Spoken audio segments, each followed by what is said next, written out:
to Worms Eat My Underwear. I guess this is part 2. In the first installment, you saw me demonstrate my worm bin, and into the worm bin I placed a pair of my old underwear. It cycled through there, and then I showed you what it looked like after the worms had had a crack at it for about 3 months. There was quite a bit of the underwear left, although they had done some damage. And so at that time I put them back in and ran them through again. This time it's only been about 7 weeks because my worm population has gone up to the point where I have to add and remove material at a much faster rate. So it didn't take quite as long for the underwear to go through. There have been some changes. However, in the interim, several people have commented on the video, one of whom was my friend Julie, who at the time she was reading, at the time she saw my video, she was reading a fiction novel about a detective who's working on a cold case where they discovered the body of a victim who'd been in the ground about more than 20 years. And this book is called City of Bones. It's by Michael Connelly.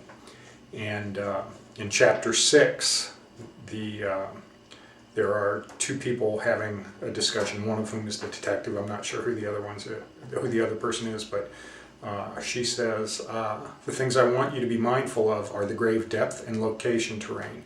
I think these are key things. They're going to play somehow into who this child was and what happened to him. Him, Bosch asked. The hip spacing and the waistband of the underwear. She explained that included in the rotten and decomposed clothing was the rubber waistband, which was all that was left of the underwear that had been on the body when it was buried. Decomposition fluids from the body had led to deterioration of the clothing, but the rubber waistband was largely intact and appeared to have come from a style of underwear made for males. Well, now, this is a work of fiction, but assuming that the author did his homework, and that's probably pretty easily accomplished, I guess we are led to believe that, or we can be led to believe that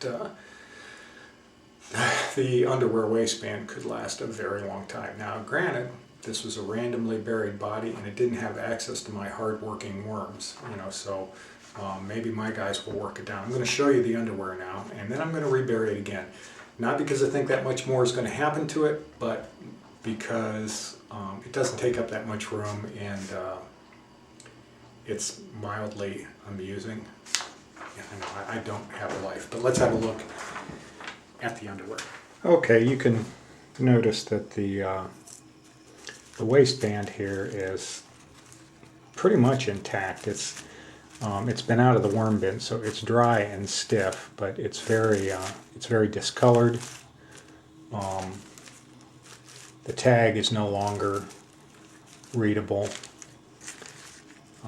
Here are portions of the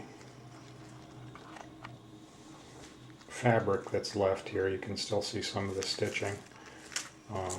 It's very fragile. If I bend it, pieces are likely to break off. And I think it's interesting, the ribbing here is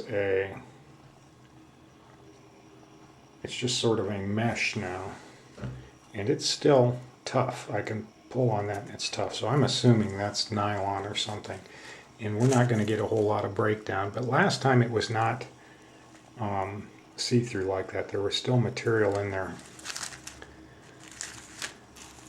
But again, this has still got stretch in it, and so what I'll do is I'll place that back in the worm bin. We'll run it through again, take about another month and a half or maybe 2 months, and we'll see what it looks like once again. I'm going to do this. It doesn't take up that much room.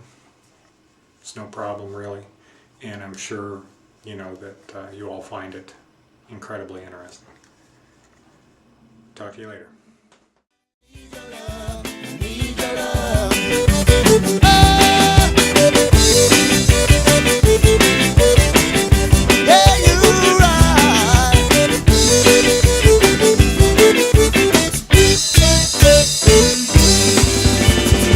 Yeah, you're right.